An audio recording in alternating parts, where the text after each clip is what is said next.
Hola, ladies and Hola, Filterinos, and ladies and gentlemen, and Filterinos around the world. I thought, Mike, I was hosting.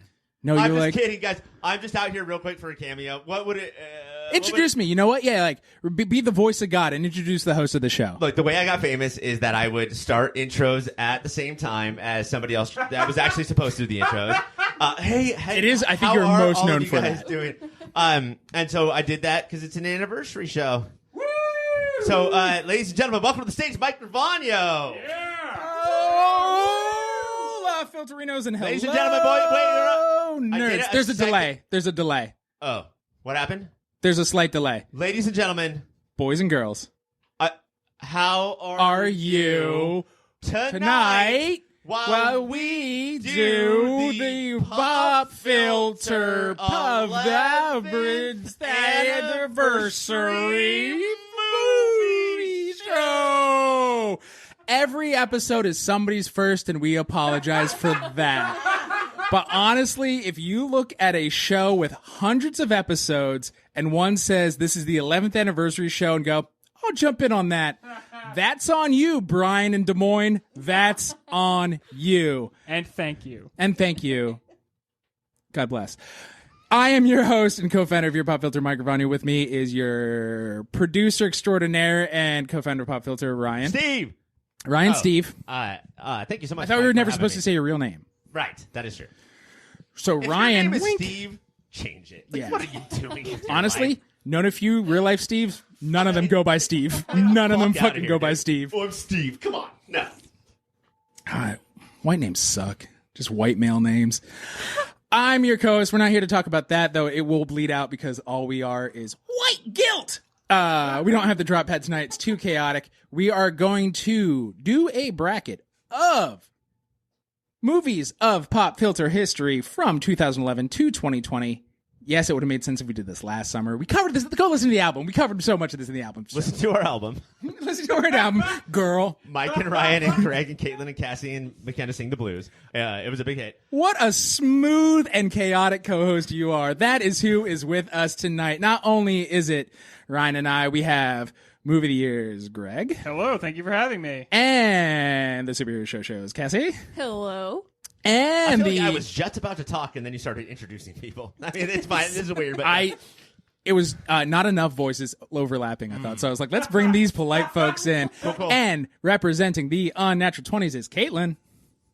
Hey, I'm here. And Books. Hey, I'm also here. Film. Oh, God. Webster's defined. Film defines Webster's as... There's never been a Webster on film, is there? Webster the film, based on the TV show, is my favorite movie. Co-starring Ernest. Let's do the bracket. I learned he died on Instagram this morning. He died in the year 2000, so I can't be sad. Hey, Mike. Mike, can I bring up a age-old pop filter point? Hell yeah, points. I think that a lot of people think that the present is stupid because the past was awesome. Hell yeah. And wait, I'll let you finish before I support. Yeah, because I was about to say Nazis are cool. This bracket tonight is proof that the filter of timelessness is always happening. Yes. It wasn't in the 50s and the 60s. It wasn't only great movies. All of those shitty movies were just forgotten, and we will never talk about them again. So it seems like they were great decades. Right. I cannot believe, and I haven't seen the bracket. You wouldn't show me, but you gave me whiffs. Like you would wear certain colognes that were it was hints like at the representatively of the films. Guess. I think the last 10 years holds up with any decade in history. Is that crazy? No. Good. I think this show, Movie of the Year, Netflix, taught me that modern movies are also fucking dope, even when they don't include Jerry Seinfeld's B movie. I can't even imagine what it would be like to go through the last 10 years and only see 3 movies. Like, that would be insane. It is so weird how this episode so far is like any house party I've hosted where my wife and I open the door, welcome them in, and only talk to each other. We introduce the guests and then fucking don't look them in the eye at all for more than a second because they might think they can talk. Books, what do you look for in a movie? Oh, Jesus. I don't know. That was a big one. I tend to look at plot and dialogue and then character development. And then Camera, after lights, that... and action. I'll usually look at the three. screen. Oh! Thanks, everybody. It's me, Greg. All right, I'm not going to be here all night. I'm out. No, but Greg, other than there needs to be a screen involved, what do you look for in a movie? The more I've done movie of the year, the more I've gotten into really analyzing what shots are. Like what makes a good shot. Shot, How shot, you shot. can. There are some filmmakers that they just set up and compose a shot so perfectly that it kind of takes your breath away and it lets you know that you're in like the hands of a master. So I'm a lot like books in that I'm always analyzing the dialogue and what people are saying. But it's recently that I've been like, okay, there's more going on than just the words in this medium. So what else is being played with? And I think in the last decade we have found that the boundaries are less observed than they have been previously. And so what is a movie seems to like have more definitions than ever before. What is movie? What is movie? I don't want to make fun of you because I wanted to, these shows I'm going to try to get mushier in at least the intros, and then I'll be my normal dickish self throughout the rest of the show. You can just do the first part. Okay. You don't want that. Nobody likes when I'm vulnerable. What I've loved about doing shows with you, Greg, is I did not know that people our age could have the new excitement that you've shown for movies. I am jealous how you fucking motored and fall in love with every year and just like how to watch movies, and it's dope as shit. And every time I'm like, I'm doing this wrong. Like, and even though you've said, here's my step by step how I do it, I'm like, I don't know how to do it and I never will. If I can tell a story about Greg, about 20 years ago, maybe 25, Greg, who was super into books, super into TV, super into video games, right? Like, it's awkward for you to say he's super into books when she's here. Like, that is normally I'm you don't do it. uncomfortable. We're gonna have to go to HR with this one. he just likes how she's always wearing like Kentucky Derby hats. You know? Like, everyone loves That it. is dope. It's like the lady from that new Resident Evil game. Greg was so good at stuff except for movies. Yeah. And Greg and I had a very serious conversation where he was like, I watched John Woo's Face Off and I'm done. That is it. That is the pinnacle of theater. Not as wrong. I know it, you know? And so Greg and I would, after John Woo's Face Off, talk about books, talk about video games. But like, he did sort of seem done with movies. Yeah. And then I would say over the last 5 years, he's like, fucking dude. You know how like they all have picture and sound. It's awesome. Have you heard of movies? These talkies. Caitlin, what do you look for in a film? So I'm the one with the big baby brain here. Who all you need to You do, love baby geniuses. You I love Boss Baby. You know what? I'm going to say no. I'm going to put my foot down and say no. I did not like Boss Baby. Oh, You heard it first. here. I didn't know I could respect you more than I already did. No, here I am. I'm saying So, big are you going to things see the here. sequel? Janelle Monáe, you're off the hook.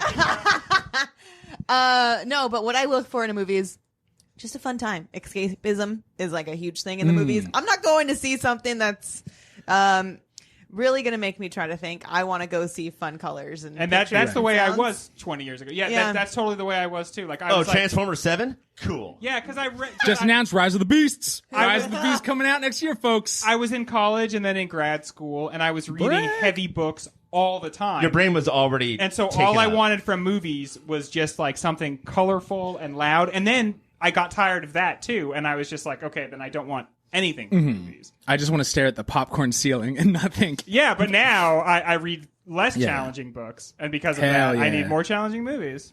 And Greg coming to movies has been awesome because every time he watches a movie that I've watched and he will like start a conversation about it, I'm like, damn.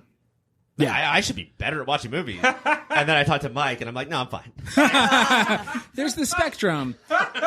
Is it the escapism? Is it because the world is so dark that you fucking So dark. don't want I mean, any of that really, shit? just very dark. I feel like it's so easy to go on any sort of social media on your phone or anything and just find just the darkest of things. Yeah. Yeah, and then if I want to subject myself to something, it's going to be something light and fun. Yeah. Like, I don't know, animated like movies and stuff like that. They're fun. Ooh, little hint, something's coming later. I do have to say that if movies put them all themselves all in a row on my phone, I can just flip through them very quickly. I would watch so many more movies. Like, that's the best way to consume media. Back to you, Cassie. And Cassie, now to you. I'm along the same lines. I don't read big books on my breaks, so what I'm looking for is stuff that can't happen in the real world, and by that I mean like insane stunts, insane fighting moves. Like just I want to go into a different reality. I do. That makes sense. I know in the world, Caitlin is the most kinetic friend I've ever met. But like in spirit, you are the most connected. There's something very like you're waiting and it's going to launch. And I'm pretty sure you could snap everybody in this room's neck. And so that's what you want on screen is to see your true spirit. I've been training my whole life. Taking notes is essentially what I've been doing. And I've said, like, people have said you can't do it in real life, but in my basement I can. But there's been multiple occasions where I was like, hey, Cassie, I watched this French New Wave movie that I think that you might like. And Caitlin will text her and say, like, hey, I filmed me with micro machines, like flipping them on a ramp. And Cassie will text back, I'm going to go with Caitlin. Like, Sorry, I'm booked for the night. Sorry. Well, French New Wave is all about verisimilitude, and this is what the real life is, and almost an unscripted feel. And that is what Caitlin brings with micro machines. True. Are they the same? And they smoke a lot of cigarettes, so it's basically equal. Not Caitlin, the micro machine. The micro machine. Yeah, Caitlin that's would great, never. yeah. She's not a fucking disgusting monster. Ryan is French New Wave in a body, for good or ill. His lungs are very noir. It's sad he's gonna die before all of us. We six. Mike, let me interrupt you and say do. I'm fucking done talking about this.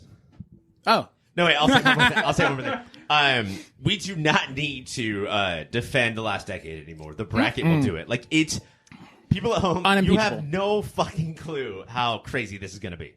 this bracket is like 2 presidents ago, unimpeachable. This bracket is like peanut butter and jelly in between a grilled cheese. Sounds delicious, and it is. And it fucking is. Let's take a break, and when we come back, start these goddamn battles.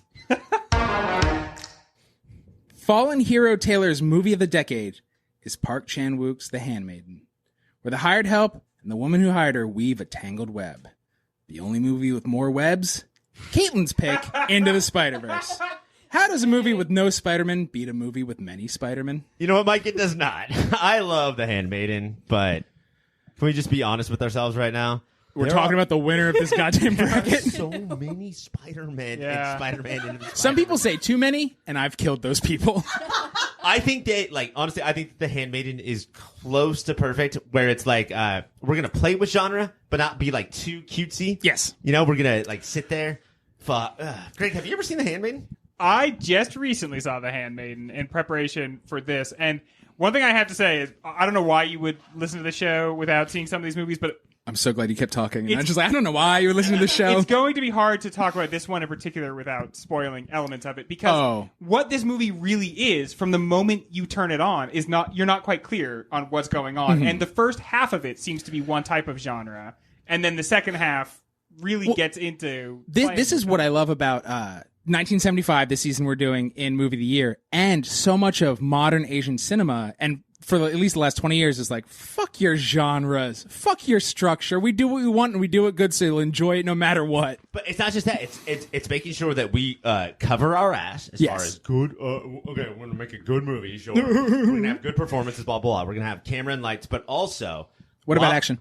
While we're making this, like, perfect story and, like, metaphors, like, you can attach any metaphor you want, we're going to attach soap opera. Yes. Where you're like, oh my God, what is going to happen next? And so many of these American movies that we're going to talk about forget that part.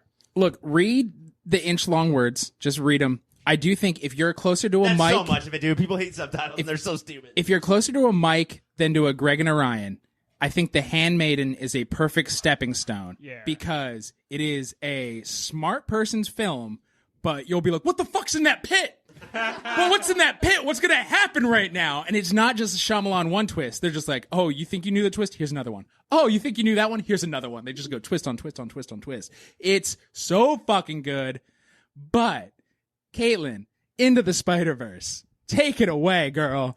So Into the Spider-Verse, it stars Miles Morales, which is a different Spider-Man than we're used to. And it's an animated movie. Who would have thought an animated movie would be up on here? I feel like it stars Jake Johnson. That's the person who steals the movie, right? That's Peter B. Parker. Oh, okay. And Nick Miller from New Girl. And in the Hall of Fame. I don't know if that makes sense. I love Miles Morales and seeing him grow. So I'm going to say no. And that's Ryan. Dope's Shamik Moore, right? Somehow Jake Johnson just got kicked out of a bracket that doesn't exist. Yeah. He just lost. Best Spider-Man? Remember when Miles Morales says it's just puberty? Come on. Come on.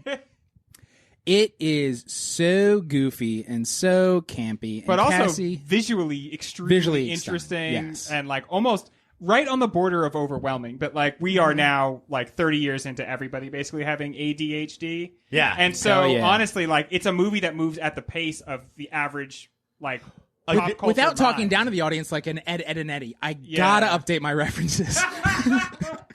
Edward, and Edward. Edward, and Edward, attorneys at law. I went from like a year before this movie coming out saying like this is the worst idea that I've ever heard. Like this is going to bomb. To now, having watched it 5 times, like this time only focusing on the dad and like that. Oh my god! With all of this other stuff going on, with all these Spider-Man, with all this animation, look at this dad story. It's the fucking perfect movie. And honestly, I think in a way it deals with the origin of Miles Morales and keeps things really small. Yeah. In a way that's more interesting than a lot of what they did with Miles Morales or Peter Parker even in the comic book. Yes. Spider-Man always works better when it's like a small little story. And you know what, Caitlin? Let me ask you this shit. Does Greg have a fucking hoodie based on the Handmaiden? He does not. Absolutely. That was a does not. lucky guess. It's just an octopus that you kind of zipper up. Oh, I said what was in the pit. But one thing, if we're talking about The Handmaiden, that is a little unusual is it is so much a movie about sexual exploitation, and it felt like the sex scenes themselves were sexually exploitative. Let me ask you a question, because we did 3 weeks ago we did the album show, and this came up when like there was 2 Fiona or 2 Kendrick albums. Did watching The Handmaiden and what they were attacking make you like Parasite less?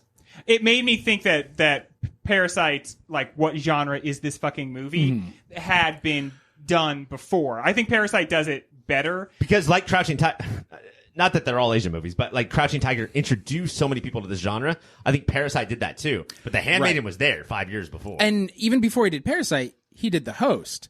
And The Host blends in. It's not like, here's half, it's not split in half, like Parasite kind of is. He's like, hey, here's Abbott and Costello. Oh, here's some soap opera. Oh, here's some terrifying. Like he's just like, you never know what to expect in any scene. And I love these directors, like these guys and Edgar Wright or whoever, who are just like, I can do every genre. Fuck you, bring it. Let me do it. Right. But the director of Parasite and The Host actually can do every genre. I'm the Edgar Wright defender on the show, but don't fucking compare the two of them. It is voting time. Books. I'm going to go Where are with we gonna Spider-Man Into the Spider-Verse. I'm letting you know right now. I could definitely just text you this later. Out of everybody else who hasn't seen this, you should watch The Handmaiden. I think. Yeah, you'd just love it. hearing you talk about it, I Right. now need to see it. Yes. It's I love that movie. I really enjoyed The Handmaiden, but there were elements, these sex scenes which are really long, and some of them are managed to be kind of beautiful. But in a movie about sexual exploitation of women, like that's what it's about at its heart. They also felt really porny, and it was based on a novel written by a woman, but the director is a man. And I feel like that is like blue is the warmest color style. Like let's porn the hell out of this. And even if he meant that as a commentary, which I think that he probably kind of did on some level, and there's evidence of that, it's still weird. You still made really porny sex scenes right in the Still middle what it is, yeah. of this movie. Spider-Verse gave me no feeling of where I like had to check anything. Right, my enthusiasm is pure. None of it's porny. No, it's always a really The good. only flaw it has. It's not even porny in the sense that pornography being something that has no socially redeeming Right. qualities. This has many socially redeeming qualities, and it embraces so many cool different styles. It's like I've never been so blown away by a movie as I was by Spider-Man Into the Spider-Verse, and it's better than The Handmaiden. Even Transformers 7? Even better than Transformers. You're calling it now. Where they all were doing Knights of the Round Table stuff. Even better than that. Ryan. We don't have timelessness. Like when we go like talk about the best movies of the 60s, and because that was so much better than the last decade, we don't get to see who stands the test of time. So I'm sort of trying to predict that. And I love The Handmaiden. I think it is borderline perfect, but I think that Spider-Verse in its way changed movies forever. I think that Lord and Miller, although limited in what they did for the movie, but I do think that they are like they're the new thing. Like if they pick up trash, Hollywood should be like, oh, we should pick up trash. Have they done wrong? Like, do they have a fucking flop? I don't think so. I think I think they're perfect. I love Handmaiden, but with all the things that Greg said and how I think the future of movies is going to work, I think that Spider-Verse is the pick. Cassie. Yeah, I've never wanted to listen to Handmaiden, and after hearing you guys talk about it, I still don't want to watch it. And I always want to watch Spider-Verse, so it's gonna be Spider-Verse. It also has an 8-legged thing. Pretty rad, but it doesn't have like spider pigs, so I don't care. Most movies don't. Well, there's one in the bracket the that Simpsons does. movie does. Yeah. I should watch that movie again. I didn't like it. Caitlin, we're not talking about the Simpsons movie. I'm assuming you're voting for. I'm staring straight at him. It's Spider-Man. It is a clean sweep with Spider-Man Into the Spider-Verse. Does that fuck you up, Mike? Are you surprised? Or does that sort of like dictate how the show is going to go? No, literally every battle is going to hurt me in its core. The Handmaiden was my favorite movie of that year. It's so fucking good. That movie of the year, that like end of the season, was me, you, and our 2 wives. Yes! And I will never forget that. And Handmaiden almost took down the entire thing. Round 1, Battle 2. Men and their animals. A tale as old as time. Who loves their animal more? Cassie's selection of John Wick and his dog? Or from 2020's movie of the year, Cookie and his first cow? Greg? Well, Cookie Stan? This is the central question, right? Which is, do we understand men who don't just react to murder? Do we understand men who are also caring and nurturing and like appreciate life and are empathetic? Now And talk about First Cow. that's what is so beautiful about First Cow, is that it's celebrating a different type of masculinity. John Wick is a fun movie. It's a really good time, and this matchup does a really good job of being like, what are movies? They can be so many different things, right? But Right. ultimately, when you do have to come in and judge them against each other, even though it's crazy to judge these 2 movies against each other, It is fucking nuts. Like, that's insane. It makes sense if you think about that. Keanu Reeves in real life Did is... you really shuffle or... Yeah. Okay, this Keanu just Reeves is so much closer to Cookie in real life than he is Yes, that's a to good point. John Wick, yeah. Yes. but for whatever reason, he trucks in almost only violence. Like his entertainment, that's what he wants to do. You know, violence is like permeates. When you learn the moves he has learned, I would also try to do that in my day-to-day job. And that scene where like Cookie was like, my bathroom is dark. I'm gonna make a candle for it. This is my John Wick. Like the connections are endless. Greg. God damn it! It's not fair. Every time I say anything, Greg gets a point. This is bullshit. But like Greg. I feel like recently we have seen more and more of an influx of women filmmakers, and what we're getting as a result of that are different types of stories. Yes. And really expanding like what our understanding of what we can even have Right. when we have movies. And Hey, I mean, movies are new. That makes sense that it took us this fucking long to see what women are up to. yeah, well, no, like everything is 130 years away from realizing. Oh, women. Oh, you guys got stories? and you know the best part is like you have a woman direct your film, and then 5 years later she doesn't fucking rape somebody, and then you like nobody can watch your movie ever again, or she has to love flee that. the country. And the Merrimack studio comes in and is like, we realize you're not raping people. Is everything okay? Here's a couple $100,000, maybe change. Is there anything we can cover up for you? Anything at all? Like John some Wick- bodies we can. So marry many people for are employed just to funsies? cover up, so you gotta fix some shit. No bless oblige over here. John Wick is perfect and awesome and amazing, but And fun. We get one every 10 years, right? Like everybody's like, oh, do you guys remember action movies? Because they could be dope. And Yes. so then we get the John Wick. I think First Cow, and this might be because we started in 1975, but I feel like First Cow is like, do you guys remember what movies could be Cinema. of all time? Like Yeah. how timeless movies work. How like Cow timeless movies work? Keep talking. Don't keep milking that one. You're an utter disgrace. No, I guess I'll kowtow to Mike. But like, there is no like movies have to be like this right now because it's in this decade. Movies can always be like this in any decade. We can always move at this pace, and it will move you more than anything. Ryan, good point. Too clever by Calf. Books. You're I actually- utterly disgusting. You're the one I did person. that. Oh, sorry. You're the one person I don't know how they might feel about action movies. John Wick, its merits. What are we I doing? think John Wick is just very enjoyable. I love action movies. I think they're a blast, and you go and Hell yeah. escape in them.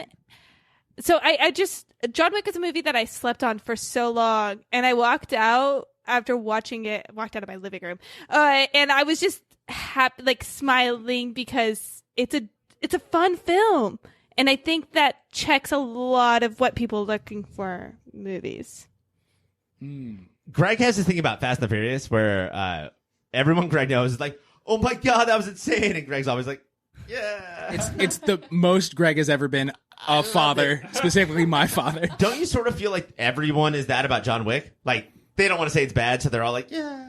No, John Wick fucking rips Yeah. ass, man. Yeah, It's no Atomic Blonde. Sorry, I went there. I think that's a better movie. But Cassie, am I being rude? Am I wrong? You are like the fact that you guys are calling this like classifying it as just an action movie is the rudest thing you've ever done to my face. what else is it? How was it Cassie? about the Bolshevik Revolution? I love action movies, but what else is it? It's a story of love, and not just every time you see love in movies, it's about a relationship. But sometimes it's not like a human to human relationship. It doesn't have to be a romantic relationship. Sometimes it's you and your dog, and you would murder for that dog. And you know what? Sometimes you watch a movie like this, and you just got to cuddle your dog afterwards. So is this closer to A Dog's Journey and A Dog's Way Home and A Dog's Journey's Christmas? I'm Kevin Costner, and I'm a dog. And do you think at all it's a little bit about how America wants to escape its own violent past, but just ultimately can't do that, and so we keep just sort of falling back into our same violent ways? Do you think it's at all about like how America is a bathroom that needs a candle, and now there's a John Wick? Ryan, oh my God, that joke rules. Caitlin, John Wick, are you for it? Of course I'm for it. It's a man who loves a dog. Holy shit! Based Look, on I just- know one thing, and these are some of my best friends, so I can say it. These bitches love dogs. That is true. Oh my God, they do. Every time you turn around, they're just holding another dog. We have 8 dogs. What? Follow their Instagrams. The other day, was Caitlin's Very dog good. Nelson started attacking my baby Parker, and Caitlin ran over and was like, "Nelson, are you okay?" Well, Parker fucked Nelson up. Based on talking about music and albums with these girls, I would say that they would kick First Cow to the fucking moon as hard as they could. Yeah, because cows go over the moon. So that's where it That is belongs. Oh, Greg, who are you voting for? Wait, what if you were a scientist, but all of your facts came from children's books? What if? What if? You know what I like? Sound. You know what I like about John Wick? I'm a closed captioning guy, and John Wick, when they do subtitles, makes it like a cool part of the movie. Hey, make subtitles a cool part of the movie like John Wick. That's really neat. But Wait, is it subtitles like when he punches somebody, it says it's like a boom. Bam! like coming out Whenever of the head? they're like speaking Russian, you get like cool subtitles. I don't know how else to describe That's it. just Russian, man. But, it's just in Russian. It's just a Cyrillic alphabet, my dog. Greg, he knew Cyrillic. But it Stop is giving points. definitely First Cow. First Cow is one of the best movies I've ever seen in my entire life, and John Wick is a fun time at the movies. Books. I really need to see First Cow. But based off of the descriptions and based off of what I've read, I think I have to go to First Cow anyway. Oh, I love it. Okay, Caitlin, before you vote, so much of First Cow is them. I know how you feel about food and how it's cooked in unconventional ways. And so much of it is these 2 sweetie pies cooking hunting in mining town, the sweetest little delicious pastries. Sweetie I Pie's like- cooking I like secret- sweetie pastries. cakes. And the secret ingredient, it's love. Well, it's milk. But Greg. Well, and it's stolen milk from that First Cow, but so Caitlin, Yeah. Greg, did we do an utter pun? yeah, we did. Okay. We What got do a you- couple of those out. what are you going to vote? And if you get a cow-based pun in here, it will count for twice. What? Oof, oof. Ignore them. Oh, it's spectacular. I'm going for John Wick. All right, moving right along. Cassie, Cassie on the horns of a dilemma. do you prefer cows or... Oh, shit, that took me... I like that. Cows or dogs? Okay, I've never seen First Cow, but to hear your guys' shows and your love for it, and I just have to experience. So I'm gonna vote for First Cow. Oh, shit. Yeah. It did change the chemistry of the show where no matter what movie we were talking about, we were talking about First Cow. Ryan? I am taken aback. I am utterly surprised. First Cow made it dusty in the room when I watched it, and it's not because of any one particular point, but just like when it was over, I was like, Just that much sentiment in one film. yeah, and just like how we can do this, how this could be made, because I thought that I would have to watch a movie from like 1972 in Right. order to see this. Fucking Kelly Reichert. is the Kendrick Lamar of Pop Filter. Write it down, I said. That makes sense to most people. We are going to take the quickest of breaks in your ears, the longest of breaks in our farts, and when we come back, your next battle. Hey guys, thank you so much for listening so far. And let me just tell you that everything ahead of this commercial is much better than what came before it. That's my guarantee. While I have you here, let me tell you about a website. It's called YourPopFilter.com. And it's everything you need that's related to Pop Filter. Everything Mike, everything Ryan, everything Greg, everything Cassie, everything is there at YourPopFilter.com. While you're there, go to YourPopFilter.com/Amazon. Make that your new Amazon bookmark and do your shopping from there. That way, we get a little piece of the action and Amazon doesn't. Make sure you're also listening to everything that Pop Filter has to offer, which includes the Superhero Show, a podcast that covers every single TV show that's based on a comic book or comic book property, and Movie of the Year, where we sit down and try and figure out what is the single greatest movie of any given year. That's Superhero Show, that's Movie of the Year, and that's YourPopFilter.com. Rate, subscribe, review. Bye! Round 1, Battle 3. What captures humanity more? Malik's 2011 Movie of the Year intergenerational tale that encompassed the history of the goddamn planet, the Tree of Life. Or 2013's Movie of the Year, Scarlett Johansson's alien horror, Under the Skin. Michael, may I start? I'll allow it. This is my final round. This is it. This one hurts. Have I said that every round so far? Because this one hurts. I don't think so. I don't think we were like, oh, John Wick or First Cow. What's this going to do to our bona Come on, fides? guys. It's nobody. These are my two favorite movies of the decade. I cannot believe they're together in the first round. But it doesn't matter because there can only be one. I will say, for me, I am trying to figure out, because they're both like slow burns about what it means to be human. But only one has a dinosaur scene. I'm trying to figure out, like, if that is that a feature or a bug? Here's what's hard, because aliens are bugs. I've been a dinosaur kid since I was 6. But then, did my mom rent all... I want to reiterate, that means he's into dinosaurs, not half dinosaurs. I was half dinosaur since I was 6. Or probably younger. I learned how to read because of dinosaur books. I've been an alien kid since 4th grade when my mom was like, you're sick? I know you like aliens. Here's the 3 aliens movies. So I am who I am. So it is. These are the two kinds of sci-fi. But is it to be human to be like, here is a southern fucked up family, or is it to be human to say, here's how normal Scottish men react to the real life Scarlett Johansson? Which one opens up more to humanity? And who's more human? The humans in the Tree of Life movie, or the ant lady in Under the Skin? Because it's not even clear that she's an alien.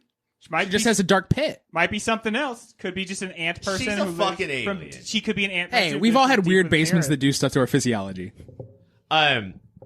Recently on Movie of the Year, we started the thing where the 3 of us are picking our directors, like to have in our crew. Mm-hmm. And I think this is sort of one of those. Like, these are nearly, but definitely not perfect. Very flawed, very interesting, very slow movies. And I do think you have to go down, like, which director speaks to you more about what it's like to be human and teaches you about the condition, you know? Like, is it Malik or is it Under the Skin? Yeah. Mr. Under the Skin. Ryan. I feel like Tree of Life is what somebody would put forward as like what they think of as like a student movie in some ways. Like that's an insult. But like, so there are like a lot of scenes of just waves for a while, or shots of waves for a while, shots of like Jonathan Glazer. But in the way it's utilized in Tree of Life, it really works. It does not seem artsy fartsy. It seems powerful and a mixture of music and really profound imagery. And I feel like what a lot of people say about Tree of Life is like, I'm not sure if I got that movie. And I feel like if you talk to them for 2 minutes, they 100% did. It would be like, okay, they well, 100% did. So many people are afraid of sounding dumb. And I think if I have one strength in life, I do not care about sounding dumb. Just go for it, yeah. And it is just jump on that dumb grenade and you got it. And that's the beautiful thing about art is nobody's going to be like, you're wrong. But no, like, you're absolutely right. Like, when you watch Tree of Life, you're like, I didn't get it. And what they're saying is like, it didn't, have like a 3 arc structure that I'm used to. Right. But what they're saying is I didn't get it because it's just like sort of washed over me and made me think about. I was like constantly searching for meaning, but never quite getting there, and like, really feeling profound loss and not understanding totally. Oh, this guy why. watched the movie so hard. The whole time, I couldn't focus on the movie because the whole time I was thinking about like what family means to me and what is the definition of family. And, But like, I didn't get it. it. And if you don't get under the skin, I mean, it made me feel like a little isolated, a little cut off from the rest of the world. Like Made a me little, question, like, am I even really human? And what does it mean? what does it mean to be human? The problem too with Under the Skin is that at no point did Scarlett Johansson look at the camera and be like, "Under the skin, Da, da, da, da. under Well, the skin." She is famous for not wanting to culturally appropriate anybody, so there's no way Even she would crabs? sing Under the Skin. Also famous for refusing to look directly into the camera. You can't make her do it. She's like, I've never heard of a camera, never will. What's crazy though is if you watch Under the Skin, you will think this will never be accepted, and then Stranger Things, like it's now like iconic. It's now ripped off. Yeah, the upside down, inside out is straight Tell up you folks under what the it's all skin. about. And this is a movie where, as a young man, I saw Ghost World and The Perfect Score. Love Scarlett Johansson. And then for years was an idiot and was like, but she's not a good actress, right? And then I saw Under the Skin and went, I'm a fucking moron. I apologize. She is an amazing actress. Don't think it's great how she says she could play every role of every race, but still she's a very good actress. I sort of love that thing though of like we always reset after every performance, and we're like Scarlett Johansson sucks. Because what that means is that every time we watch a movie, we could be like, oh my God, she's amazing. Yeah. She's fucking so great. Oh, remember her? Why isn't her in this bracket? Okay, it seems like maybe. Marriage Story? Oh, shit. Caitlin, Yes. do you want alien, not body horror, but like a thoughtful plotting, what does it mean to be human in Scotland? What is it like to get fed to a weird black pit? Oh, that's how I want to die. Or What is it like to define humanity perfectly? what is it like to define humanity perfectly? And there's What is it like to dinosaurs see in the Scarlett Johansson's butt? Because you do see her butt. You deserve what? But Brad Pitt is the angriest dad who never hits a kid. And dinosaur. And a dinosaur. The dinosaurs on so little, it feels like it's rude to be like, hey, there's dinosaurs. But the cool thing is that every time Brad Pitt's acting, the dinosaurs are like, now. And they like try to come in, but they can't. Brad What Pitt's I like "Get is off!" because they were in the film with Brad Pitt, all the dinosaurs are also eating the whole time they're on screen. And they didn't CGI or practical. They got that sap from the mosquito, made the dinosaurs, film them. So, your vote? Is Caitlin voting or what? yeah, What's yeah. happening? My vote is for Dinosaurs is Tree Life. It's so fun to know you will fucking hate both of these movies. They're not fun, man. They're not fun movies. They both hurt my soul in the best way. Cassie? They are super fun to talk about after. They're so fun to have watched. Yeah. Do you like horror, Cassie? Not so much. Shit. Okay, do you like the bro. horrifying humanity of real families where dads can't be dads? Lou, you have my interest. Oh, shit. All right, what's your vote? You guys made some good points for Tree of Life, but I'm an alien girl, so it's gonna be Under the Skin. Oh, she is an alien girl. Ryan? I really do think that there was only one movie that I would pick over Under the Skin. I'm going Tree of Life, dude. I can't tell what's going to happen, Greg. I unfortunately only watched Tree of Life this morning. And You'll have so your answer in a month. I am trying very hard to process all of it, but I was like tearing up almost the entire movie. Everything that he did that I would think sounds artsy fartsy if I were to describe it now, instead totally works.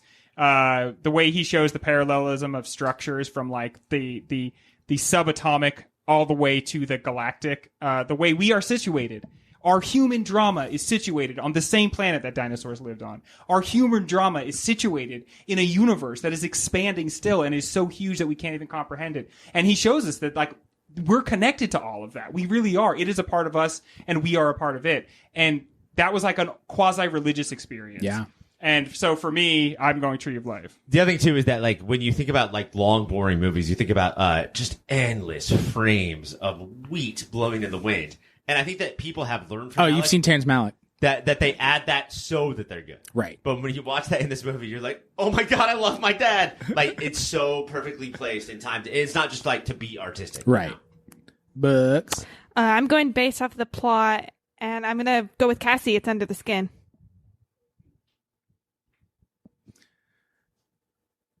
I would love to push forward the sci-fi movie.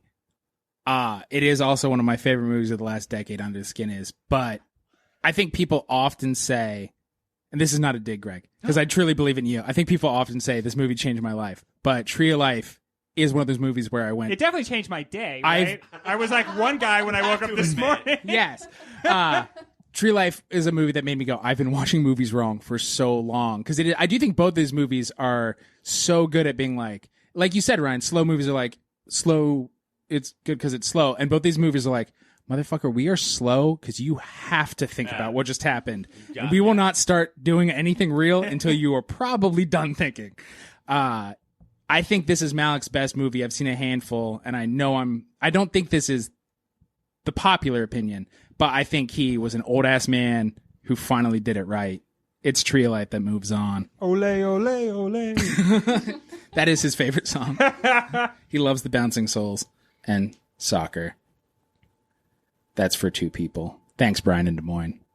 Your support always means so much to us. The two people are named Brian and Des Moines. Brian and Des Moines. There are a couple. Couple of we love private them. They live in detectives. Savannah, Georgia. They're big fans of what we do here. I mean, has any other movie made you think like, I love my dad, I hate my dad, I'm neutral on my dad, all at the same time? A lot of home videos.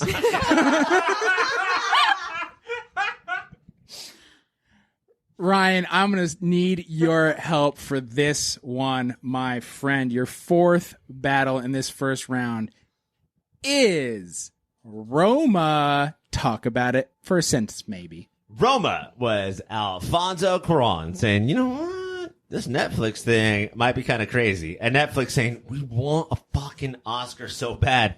Will you please come over and deliver us one? And he made...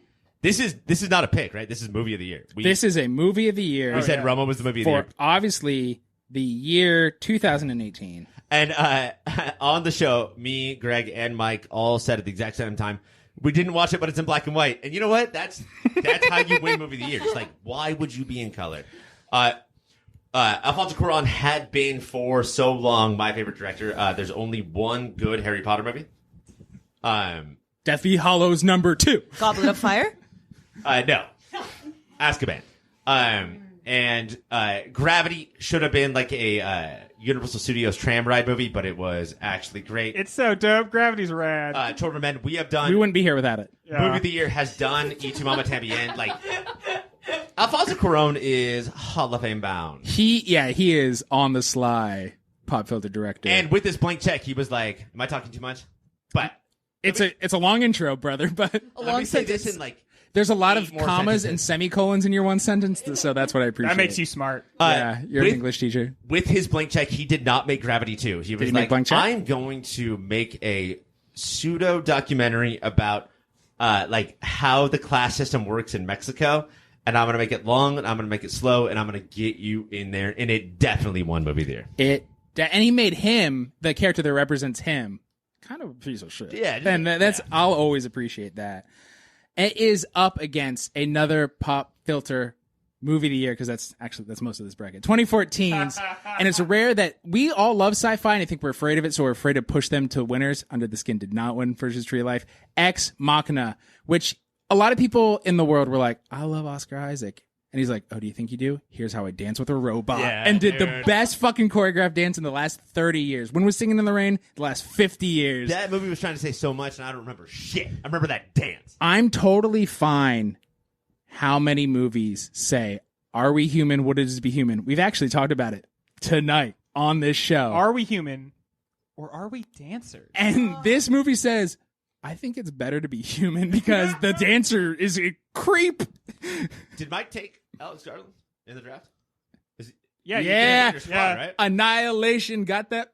And he is also the writer for 28 Weeks Later, which I am a fan of. Other people are less of one. Alex I would Garland, have just not said any of that last part. Alex Garland has this way of shooting just a landscape that is so challenging and so spooky. And I think he does a trick. I think he does a lot of composite landscapes. So like they're not actually physically in the world, but he puts them together like with a computer to make it look Oh, like. they can do that now?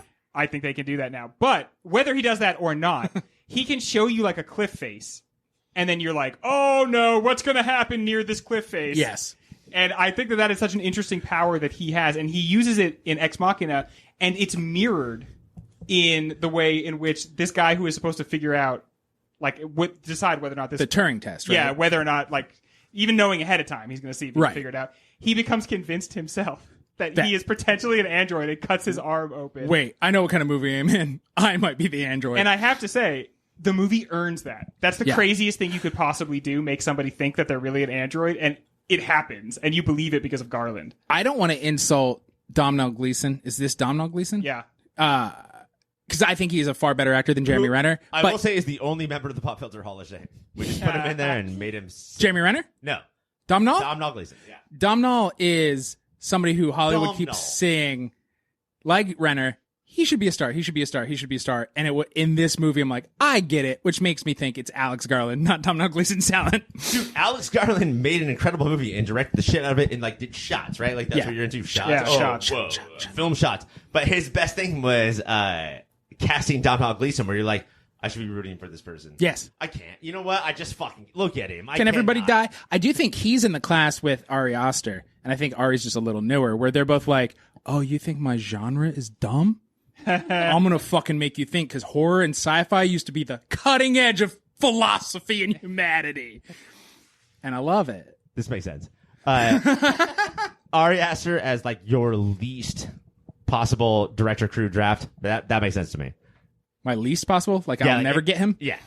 Because But- you guys are gonna dick me over? Because he's awful. But as much as I love like his movies. Alex Garland, no, I do, but I don't. I think that you see through them in a way that I don't. Oh, yeah. Alex Garland was the most painful thing when he was drafted. Like that one hurt the most. It's Alfonso Cuarón, and I do think that he fucking Tokyo drifts around this guy. Like, Yeah. Ryan is arguing to the fucking voters right now. I know what he just Keywords, did. You know what? keywords. Ex Machina is going to, in the end, be Alex Garland's like 4th or 5th best movie. Yes, absolutely. But Roma is going to be Alfonso Cuarón's best movie. Opus. And probably in the next few years, like reckoned to be better and better and better until finally people are just like, I think that's like one of the best movies ever made. The other thing too is that Ebert once said that Roger Ebert, right? I Roger thought it was Ebert my once said, neighbor Craig Ebert. that a master can't make a bad movie. Like maybe it didn't work, but it's still great. Yeah, we all saw Azkaban. I don't know if Alex, as much as I love his two movies, I don't know if Alex Garland is a master. I think Alfonso Cuarón is a master, and he cannot make a bad movie. And Roma is nearly perfect. Yeah, is his name enough up there with like the Kubricks, the Spielbergs? I cannot believe we did a full round of director draft and he did not get picked. Well, there's a lot of directors, man. And your picks alone. I don't want to compliment you. Made me furious. And Mike, you picked Woody Allen and Bill Cosby. Like, what the fuck? Yeah, we need to talk about Look, off air. have you There's seen Bill Cosby's fucking There's some gray area there, though. Theo? The Turns out there's some questionable. pops. I had a little brother. You in we'll the tell movie you. director draft, you picked him because he directed. The pudding pop commercials. Yes. Okay. So much Around to talk these about. halls, we call him the pudding rapist. Books, are you voting for Alfonso Cuarón's Roma or Alec Garland's Ex Machina? This one's an easier pick for me. I'm voting for Roma. Smart. I hate it, but smart. Greg? Yeah, it's pretty easy for me. Roma is like top 3 movies I've ever seen for me, so I would definitely Roma. Caitlin? Ex Machina. Yeah, that's my girl. Cassie? You know what? Ex Machina. Ryan? Like going back to what were we talking about? Oh, first Cow. Movies. Thanks, Greg. For those at home, Greg is just holding a cue card that says movies and furiously pointing at it. This goes back to First Cow and the 1975 season of like, yes, it's Roma. So much. I love Alex Garland. It's Roma. I will always try to just like go to the tilt for genres. Yeah. And I think Ex Machina is. But what's weird is your favorite genre is drama. You're like, give me those dramas. Let's fight. Where's for those that dramas. good wife at? Not Where's just- that good wife at? Not just drama, but drama. Drama. We miss you, Derek. I think this is one of the best sci-fi movies of the last 20 years. Sure. If not the. Roma's not a sci-fi movie, but cool. Roma's not a sci-fi movie unless you don't believe that war happened. And here's what I'm here to tell you. Yeah, man, I do think Cuarón is not talked about enough. I'm not voting, actually. This is just clearly going on. I'm just trying to say the eulogy for Ex Machina. Go watch it. Also, go watch Roma. It moves on. We're going to take a break, and when we come back, more battles. 2019's movie of the year took the world by storm, and it was one of the few times us at Pop Filter went, "World, you are right, and we are also right. It's Parasite."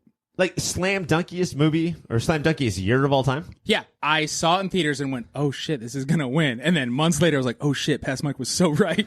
I have to say, I'm glad I hadn't seen The Handmaiden ahead of time, because like now knowing like that there's another movie, and I'm sure there's other examples, but that there's another movie that did the same kind of like genre fuck up in this.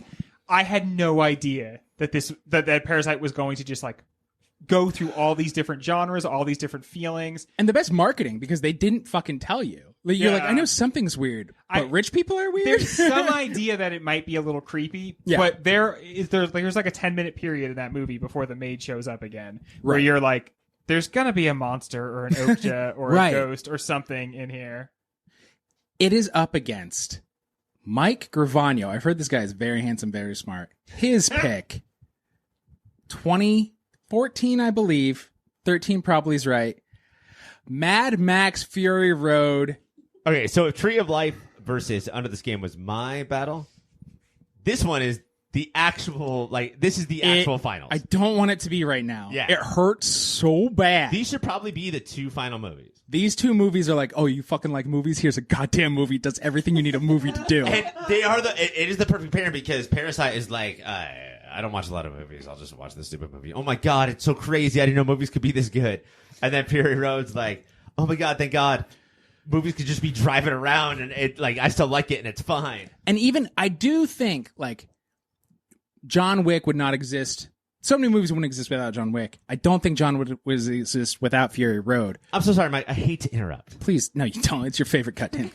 But when you say John Wick, do you mean the Keanu Reeves movie, or do you mean where you take a candle into the bathroom? Look, the power's out sometimes. You gotta have a candle. You better light it if you want to see your poop float. Second question. How many more times do you think I could do that on this episode? I want it all the time, Okay. even I'm more. gonna do it so much more.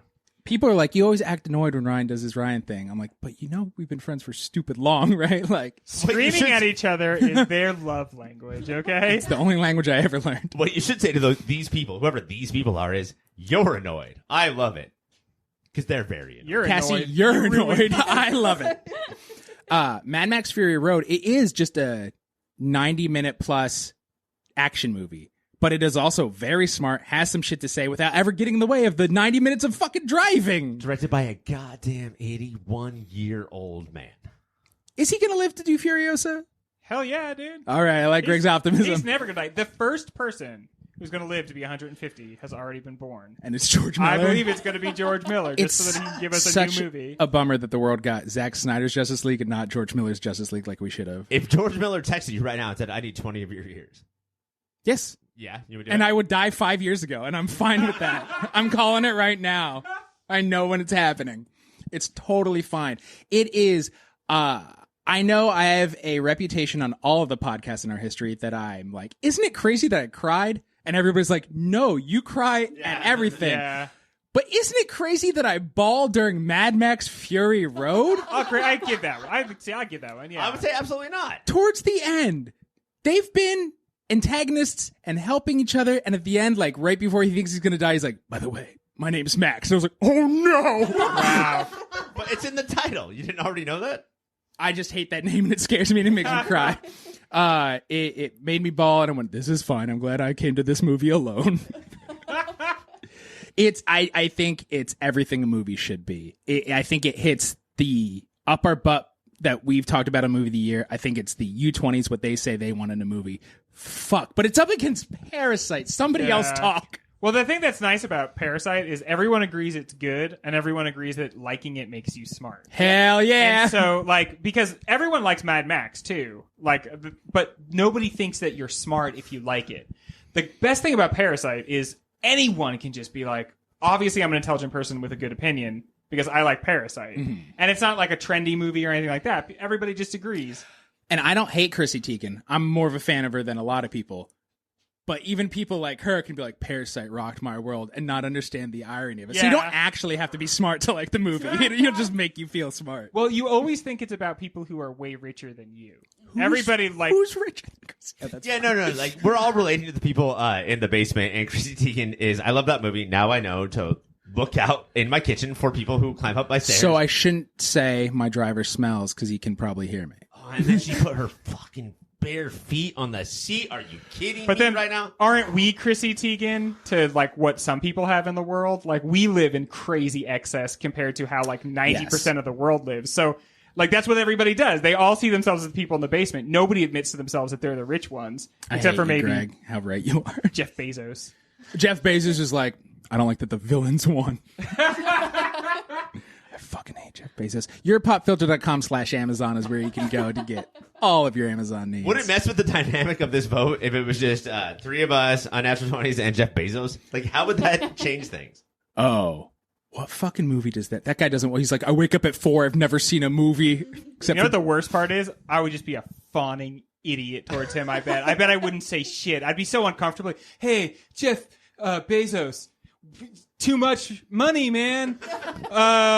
Back off. Instead, I would just be like, wow, that's really crazy. I know for a fact what he would gonna say go to is space. he would say, I'm a very busy person, but 3 movies on the entire bracket? Are you kidding me? That's insane. I bet he'd be like, give me your blood.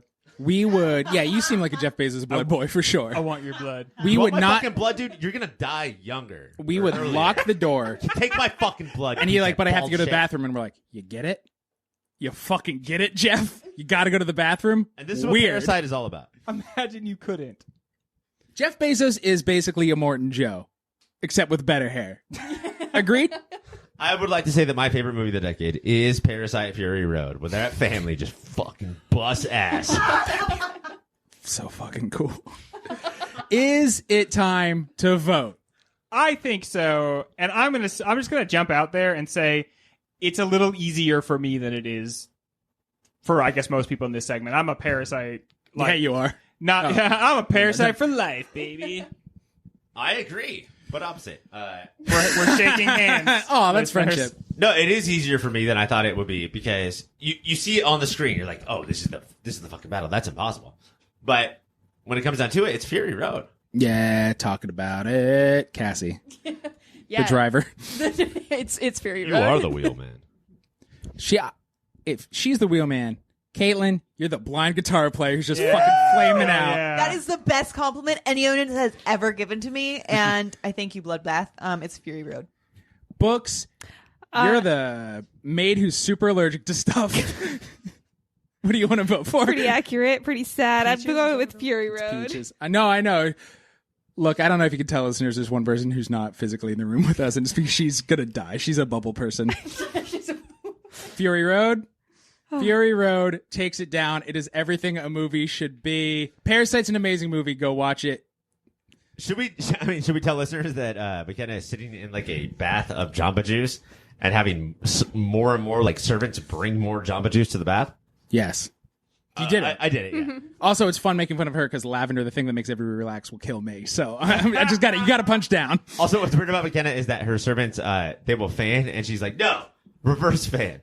And they look confused, and then they have to do it back. Suck the air out of the room. I don't know how that works. Well, when somebody like McKenna asks that, you just start lower then, because normally fan starts high, goes low. And they're like, I guess we'll start low, go high. Is that? In the whole reverse vein, her servants will hold like a grapeless branch, and she will spit grapes onto the branch. It's Right. crazy. It's just in reverse, guys. The video's in reverse. The video is in reverse. I got the bit. Next battle is I looked this up. I should do it right. 2015's movie of the year, Sean Baker's Tangerine, Ryan. You're not allergic to it. Neither is that maid. If there is a Kendrick, right? Like if there is a pop filter director, like there is an artist, it is absolutely Sean Baker. Like he only like makes movies very specific to the pop filter recipe. The problem is that In the history of pop culture, Moonlight- there might be scientifically on paper better filmmakers, but he is our filmmaker. Like he is Kendrick. ours. But it is up against 2016's movie of the year, fucking Moonlight. I said it last, I'll say it again. This is the hardest battle we've had, folks. Yeah, this is a tough draw, I think. I had not seen Tangerine until recently. Shit. And it's one of these movies that has so much energy right away that you are sucked in, like, basically from the first shot. And then it just takes you from there. And it is, I think, a very humanizing movie. It shows people Yes. in all their complexity with all their flaws. And that's actually really refreshing. Like, there's nobody who just seems quote unquote normal in this movie. And there is no normal person in the world either. I feel like that, like, we watch so many movies that are like, where we're like, well, I never had the money to make my movie, or I never had like the right story to make my movie. This is the movie that proves, like, get a camera, no matter what it is, go out and film your actors, and if you're good, it will be beautiful. Not like well made or well shot. Beautiful. And this was, and we talked about this years ago when it came out, it was a bummer that he filmed most of it on iPhones, because nobody talked about how it's a part of LA you've never seen, how it's a part of the human segment you've never seen. They were just like, filmed on all iPhones and it looks pretty good. It was nonstop. I love Brian Regan was a dummy. Particularly the part of LA you never see is someone who's like, okay, we got to go to this other part of LA. Let's hoof it. Just the walking from place to place, you never see that in LA, and that's their like mode of conveyance. Didn't know LA had a train until that movie. The only thing that would have been more LA is that if some character was like, "Were you in The Wire season 2?" and he was like, "Yes, I was." Yes. So you're rich. Here's how TV works, bro. And then Moonlight. Barry Jenkins at one point did feel like a YourPopFilter guy. And then he is not too big for his britches. His britches aren't big enough for him. The world accepted him. If there was one director that, like, other than Sean Baker, that wasn't specifically designed for me, it would be Barry Jenkins. And I just saw for the first time Beale Street, and I'm halfway Beale through Street could Underground talk. Railroad, and That's a my mashup. goodness, can this guy like do a lot with a little? I know that's what we're talking about with Sean Baker, you know, like, but fucking Barry. This Jenkins. is a pretty, like, even for even. They both do that kind of thing. Who's the guy who directed La La Land? Oh, he did Whiplash. Director Whiplash, I think is his name. I think Barry Jenkins busted his ass out of reality. Like, I think they were trying to do the same thing, and that guy, not Ryan Johnson. I'm gonna call him not Ryan Johnson. Looking it up. It's just he's gone now, and Barry Jenkins is like, "Will you film every movie forever?" Well, it's hard when you make La La Land and people think it won. I would also bow out of Hollywood forever. Now I'm leaving. You're mean. I think that Tangerine does more with less, but I think ultimately Moonlight is a more impressive, more striking film. And it's both of them are capital I important while being fun as hell. And as a longtime Go lover, the film Go, and I love being on the go, and like Charmin, I love the go. Tangerine does get a little like, we're frenetic and fun as hell, and Moonlight is just like, I think harkens back to an argument, the under the skin Malikian, like, we're gonna slow down for a second and fucking think about this. Okay, so yeah, I think that it comes down to two scenes. It's Blade. What's his name? Blade? Marshall Ali. Doing swimming lessons. Yes. And that fucking scene versus I will give you my wig. Mm-hmm. And just like that is yeah. It punches you in the fucking chest so hard. Gently. Like, you don't expect it. It's the 1-inch punch. It's slow, so boom. I think I have to go down. I cannot believe I'm voting against Moonlight. This is insane. Whew. Ryan is on the Tangerine train, Greg. I'm Moonlight. You're Definitely. moonlighting for Moonlight. I'm moonlighting for And I'm out. Cassie? Moonlight. Caitlin? Tangerine. Oh, books. Moonlight. Moonlight moves on. It hurts, but literally every single fight will hurt from here on out. That's how fights work. Don't fight. They hurt. Weak fucking bitches. We have to take a break, and when we come back, more battles. Well, that is very, very funny. Or very sad, and perhaps now you have something to think about. Or very problematic, and perhaps we have something to think about. But in any event, I'm sure you have some reaction to what you're listening to.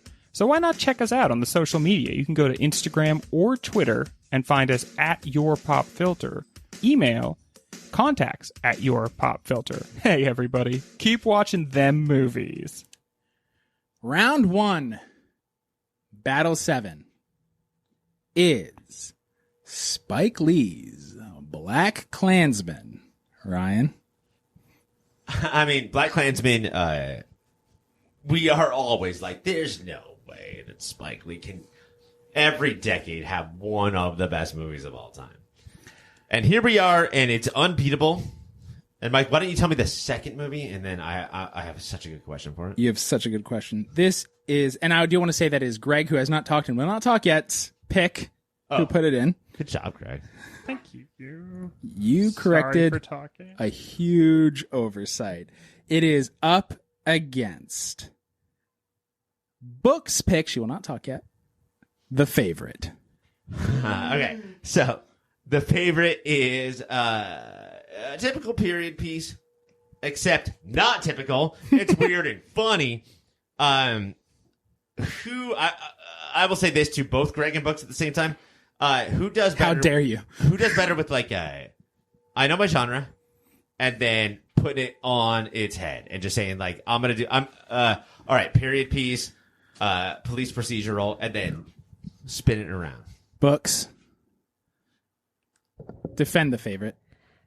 I think The Favorite brings you a lot of surprises. You think you're getting just a period piece, and it's going to bring you so much more, so much comedy that disturbs you and entertains you at the same time. And that's brilliant. I don't know if that answers the questions entirely, but I think it's absolutely fantastic. Well, and it's to back you up there. It is Yorgos Lanthimos. Greeks are weird. I'm allowed to say that right there in the Italian camp. We're still allowed to dog I certain think so, people. just barely. There's a couple months left. This was his breakout, and people were like, "Oh, The Favorite, yes, the Queen. I love period pieces. I go to the Oscars." And he went, "Oh, you stupid American motherfuckers! You have no idea what I've done before. I made a weird Greek family dance together." This is after most people have heard of Yes, Dogtooth and the Lobster, but have not seen those movies. And Killing a Sacred Deer came out after, right? Which taught us. Like I just watch Yorgos Lanthimos movies in this very strange way. Yeah, And it turns out I watch them just like everybody else does. And Greg, Black Klansman, describe. It's the sort of the perfect movie for the time, dealing with the KKK in Oregon, I think, which is like Colorado. So like we are used to thinking of the KKK in the South, but the truth is it is actually a big enterprise in the West as well. Yeah. Colorado's pretty purplish and has been for a long time. What about Greg? What about before you watch the movie, going in like Spike Lee movie, cool, Yeah. and then coming out of it? I think I was like, he's punched out. You know, he's done his best work, and this is not going to be this. But I like obvious messages. Yeah, and surely he can't still provoke. And then coming out, I was like, oh damn! Now I remember why I respect him so much. Like, and honestly, I have more excitement about his forthcoming work. Like, I because on your of this goddamn movie. director team. Black I know, Klansman he's- was like in video games, you're like in a racing game, there's the speed like vroom, and Yeah. Black Klansman does feel like before, like I was like, he's done some good stuff, but meh. And then I was like, oh shit, every time I want to be there. This matchup is spectacular because it feels easy to say like nobody's gonna play us like puppets, like Yorgos Lanthimos, and there is somebody who will. Yeah. I think there might be only one. And I do think they are both so good at this is a normal movie for your grandma. Yeah, Oh, did you think this was a normal movie for your fucking grandma? You are gonna get fucked up. there are scenes in this movie Uncomfortable. where he's just making fun of you. Like if you are digging on the scene where they call the guy and like give him a hard time at the end of the movie, Yes. that's Spike Lee making fun of you. Yeah, and for you're the real falling end. for it. They'll do something and then you're like you say in the audience, I don't like this, and the character will look at you and be like, oh, you didn't like that? And I do That's what you think sound like to me. The Favorite does that too, because you're like, I'm on The Favorite does it too. I'm on Emma Stone's team, and obviously she's the best, and fuck the monarchy. And then she crunches a rabbit under her foot, and she's like, oh, did you think I was a protagonist that you would like? Did you guys like The Great better than The Favorite? No, I loved The Great. The Favorite is my favorite. I like The Great much better than The Favorite. Really? Why? Yes. I thought it was I thought it was funnier. It's more fun. It's more fun. Less dark. Less dark. And I feel like at the end of The Favorite, I left a bit lost and there was a lot more like room for, interpretation, which, I mean, whatever. And then The Great, it was literally just a story, but in a fun way. And I liked it. I would give Caitlin that. The end of The Favorite was like, I don't know what we do about friendship and authority and sisterhood. And at the end of BlacKkKlansman, Spike Lee was like, this is what life is like, idiot. It never gets better. We have to vote, Cassie. We just have to. I agree on that. And I would prefer you to vote first. Okay. I'm going to go with BlacKkKlansman. Greg? It's my pick, and I think it might be The Favorite, but it's actually BlacKkKlansman. Oh, that confused me. Books? I'm really torn. I love both these movies, but I'm just going to go with the one I proposed, The Favorite. I thought you were going to say The Proposal starring Sandra Bullock and Ryan Reynolds. Never mind, changed my mind. That is it. Good movie. There's just a part, it's mostly a bad movie, but he is naked and slips and accidentally falls down her whole body, and he looks ashamed and she looks disgusted. Cinema gold. Ryan? I do think The Favorite's probably should win. Like, it's better made in every way, but I'm going BlacKkKlansman for sure. Just for kicks? I was going to go for The Favorite. Oh! Yeah. I mean, you did go for The Favorite, and that's fine. I did it. It's an amazing movie. BlacKkKlansman moves the fuck on. Your next battle is, we got a doubler. Sean Baker, he is back again with 2017's The Florida Project. Ryan? I cannot believe that after Tangerine, after revolutionizing trans iPhone film, that this guy came back and said, there's people that live just outside of Disney World, and this movie did it. This movie hooked it up. I would absolutely vote for it. It would win no matter what. If it could just not go against Mike, I'm asking you. This could be the friend as movie a of the favor. decade. 2012's movie of the year. Little director not a lot of people are into, called Paul Thomas Anderson. He made a little movie that was threatened throughout its making by Scientology. What if we all just decided that, like, The Master, stupid. Let's do The Florida Project. We could all do that as friends. We could all be like, know. The Master sucks. The Master is, again, going back to, like, how do you slow roll? And what he does is, oh, you like Terrence Malick? You like those wheat fields? I'm going to make this scene slow.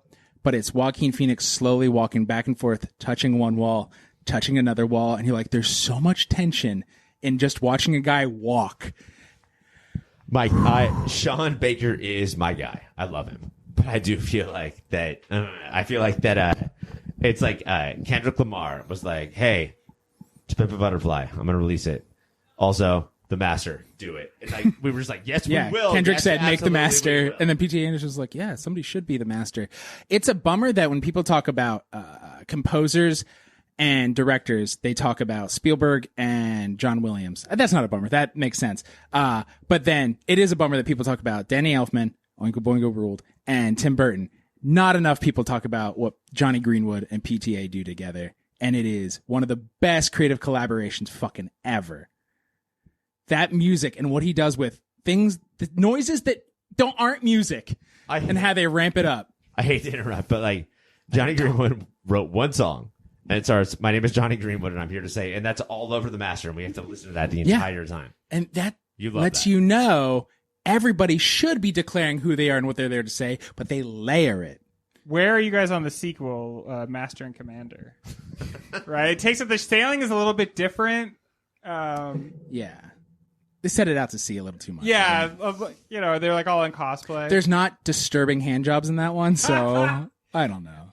The Florida Project is like makes us look somewhere we probably would not want to, which is late stage capitalism right outside the happiest place on Before earth. it was trendy to talk about late stage capitalism. Yeah, and you really see the effects here. Like, part of what's so good about the Florida Project is it's not very preachy, because nobody ever is like, well, what am I supposed to do? I'm so poor, even though I live so close to Disney World. And man, that's an ironic thing.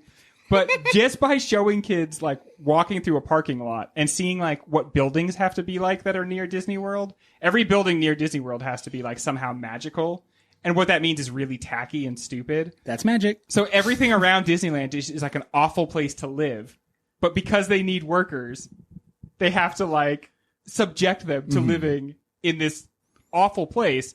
And like we don't often look at that spot. Right. I guess we don't look at the spot of like what it costs to make our dreams come true. Oh no, like yeah, the whole movie is about, without being about it, it's about everyone saying, full steam ahead. Do not look to the left or the right. Right. And then what if you That's why did? trams are so fast. Should we talk about the ending a little bit? As like in what way? Like, do we think that it was real or? Do we think that it ruined the movie? The ending, if I recall, does the little girl run through Disney World? She Yeah. makes it to Disney World, and then it's fast forward all the way through the park. Yeah, the park rules. What was the movie about? But like for Sean Baker to put on the screen, this park rules. It's pretty clearly though like a fictional thing. I mean, they like she grabs her hand and they start running, and like I don't think that in the reality of the movie they really go into Disney World so much as like they enter into like a dream-like. Yeah. Yeah, it feels like the end of adaptation, where at a certain point we are in my brother's Right. script, Yeah. as opposed to. I think we're supposed to be as the viewer, we're like, yeah, there's no way she'd get into Disney World, and then we have to like follow that next thing, like why not? And it's because if two girls just ran up to Disney World and said, we have nothing, and it's because of you, can we come inside for free? Disney World, home of all these dreams and magic specifically for children, would look at those two little girls and And say, laugh. get the fuck I out wanna of here. kick you. I'm gonna You kick can't you right come now." into this place unless you give us $200. I've never said this Fuck word. you. I've never said this word before, but you're a cunt. Not just what it's about, books. How does it blend Willem Dafoe, who is one of the most recognizable actors, with a bunch of non-actor types? Bless you. Did we talk about the most iconic scene from the Florida Project? With Willem Dafoe lighting a cigarette while the fireworks go Yeah. off? We Or, have like, not. He turns the lights off and, oh, god damn it.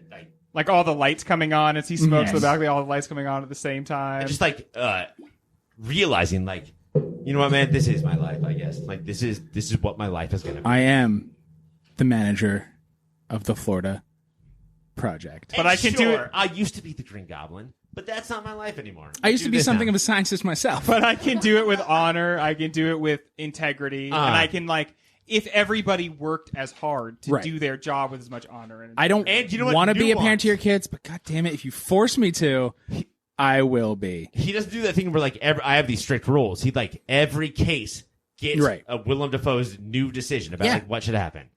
How do we feel versus where Nomadland, halfway through our conversation on our episode about it, we were like, should this just have been a documentary?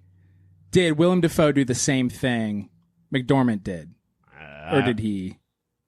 I would say that Nomadland is hurt by the fact that I saw the Florida Project. Like, Florida Project really Its does feelings do are hurt. everything that movie's trying to do, but way better. With a star. Like, I'm going to put a star in the middle of a Right. real ass thing. And then you just don't, like, in Nomadland, you never forget that these are non-actors, like, standing in for, like, being being themselves on screen. In Florida Project, you do forget that. Because Francis in Nomadland, President McDormand is like, can I have some of those beans? And then whoever she's talking to is like, what's that camera? Get the fuck out of here. Are you Francis McDormand from Fargo? In the vein of this movie was hurt because I saw the Florida Project, American Honey did nothing for me because I saw the Florida Project and went, what are you guys doing, American Honey? The star of American Honey was on this week's episode of Loki. Did Yeah. you see that? Yeah. She did great. Yeah. Because fucking weird ass Shia LaBeouf wasn't there. But The Master, is this, like, would a lot of people put this as, like, best movie? I think this is it. It's, I mean, The best one there is. And it's about Scientology, which is crazy that, like, you could even, like, make a movie about that's so negative about Scientology. and post Gladiator, pre Joker, Joaquin is a good Joaquin to get. Still has the Joker. Like, is that just the way that guy stands? Yeah. Plus- he's Okay. terrifying. Pre-death, Philip Seymour Hoffman is Yeah. so much better than post-death. Man. yeah. I don't like the Two of remake them- of Weekend at Bernie's. In a scene together and, like, It's doing like the audit Weekend or at whatever. Bernie's. Kevin McCarthy and the guy with the brown hair. Books. Final words on the Florida Project and then vote, please. I think the Florida Project is brilliant. Everyone should watch it and then like watch something happy afterwards because you're going to be real grossed out. That's my advice. And my vote goes for The Master. Greg? Yeah, I love the Florida Project, but The Master is an amazing, incredible, crazy movie. Cassie? Yeah, I'm gonna go for the Florida Project. That's my girl, Caitlin. I'm gonna go for The Master. Ryan? In the next director draft we do, I hope to get Sean Baker. Like, I really think that he I is will die first. my guy. But I already have Paul Thomas Anderson, and The Master is the pick. I also think none of us have talked about, we all grew up in the shadow of the first and lesser Disney park. And we gratefully, thankfully, we were not as destitute as the stars of the Florida Project, but it definitely is hard to ignore that of like, oh, fuck, I've seen that in real life. Well, And like one thing that's kind of funny is like all our lives, everyone in here is just like at 9:30, the sky just like explodes. It just and you sometimes you forget, and so you're like, what the fuck is all that? And it's Disneyland every single night at 9:30, which is after my bedtime, coincidentally. Disneyland explodes Don't in they the know sky. And we all hear it for miles and miles and miles all around them to provide entertainment just to some people in their park. It's not just that we're used to it. We will find ways against it, like fucking bullshit, goddamn it, and then close the window or put an eye mask on, like that stupid firework again. The Master moves on. Fireworks suck. Go watch Sean Baker's films. We're going to take a quick break, and when we come back, it's the next round. Round 2, Battle 1, Spider-Man Into the Spider-Verse versus First Cow Into the First Cow-averse. It seems like it's been so long since we have talked about I didn't know Spider-Man these and the movies were Spider-Man. in this bracket. I did not know. This is opposites for sure. This is like the slowest and most frenetic movie Yeah. on the list going up against each other. But both of them, incredibly loving and a ton of heart. So that way they're similar. Gotta have heart. Let me ask you this, Greg, if that is your real name. What would you rather watch? First Cow Into the Cowverse, directed by those directors, or Spider-Man and the Spider-Verse, directed by Kelly Reichardt?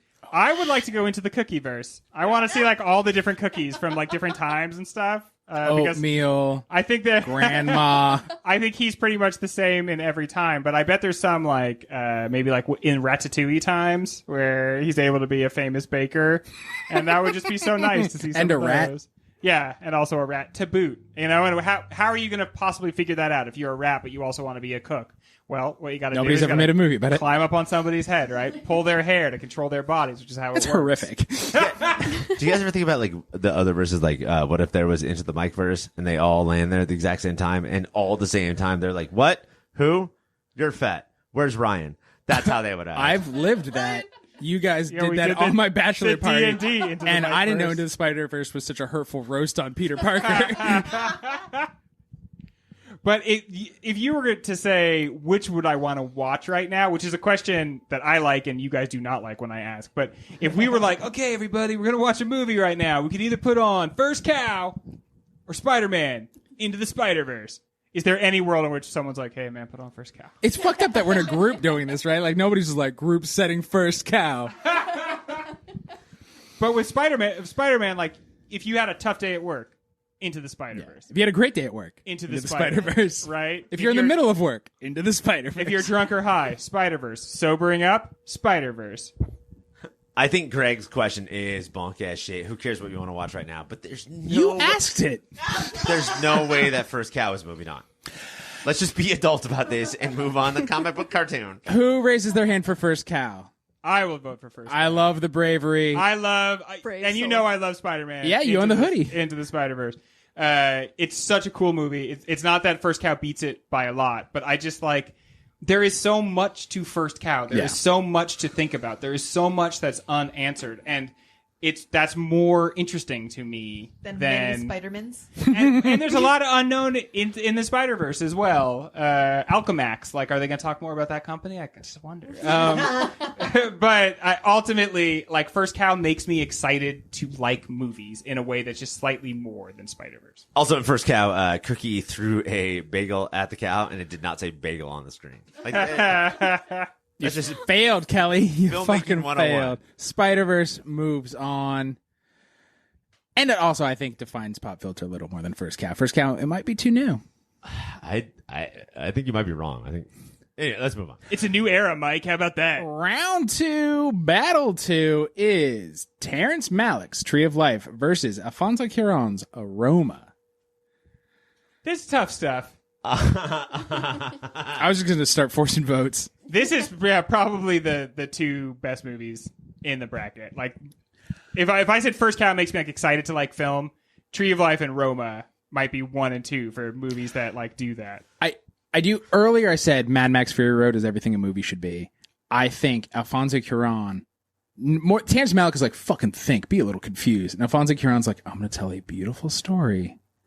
And also you're going to be delighted the whole time, even though it's a little slow. And you'll learn a little bit about Mexican history. Here's how you make movies. Terrence Malick is a little bit our Stanley Kubrick in that you make great movies, but man, chill the fuck. Like, you Just obviously did get it. like A little bit much. down a little bit. A little dude. bit much. Think of like Cuarón, like Roma is saying all the same things Tree of Life is saying, but it is not like boom jellyfish. Whoa!